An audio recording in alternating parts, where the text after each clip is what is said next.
Japan says North Korea has fired 2 ballistic missiles. They were launched from South Hamgyong province into the sea near Japan. The US Pacific Command has responded, saying the launches show that Pyongyang is a threat to its neighbours. Well, Rob McBride joins us live now from the South Korean capital, Seoul. Rob, so yet another missile launch from North Korea. What more do we know at this stage?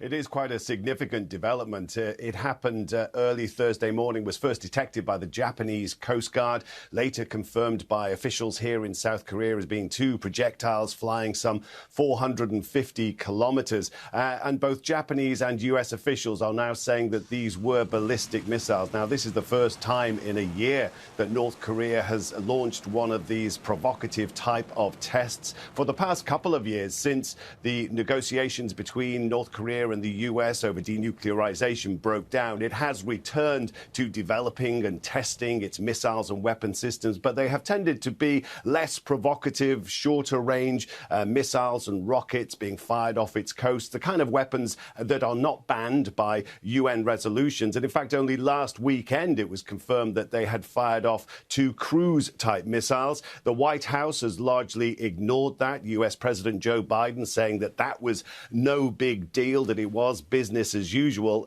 Ballistic missiles are a lot harder to ignore. We have also had this condemnation from the Japanese Prime Minister Yoshihide Suga. It is a threat to our country and to regional security. It's also a violation of the United Nations Security Council resolution. We'll strictly protest and condemn their actions. I'm determined to closely cooperate with the United States, South Korea and other related nations to protect the lives of our people. And Rob, the timing is significant, isn't it, with senior US diplomats recently visiting Asia to formulate policy on North Korea?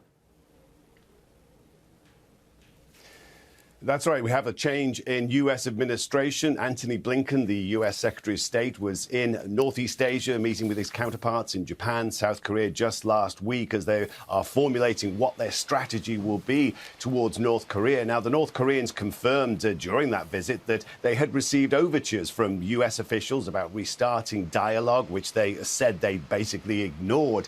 But it was thought by other statements that they would wait and see just what the policy was, not carry out any kind of provocations while the US comes up with whatever their strategy is. It seems by this test that possibly North Korea has had a change of heart. It sees no point in waiting, possibly. It has nothing to lose by firing off these kind of missiles at this point, and if anything, might add pressure and discomfort on the US administration.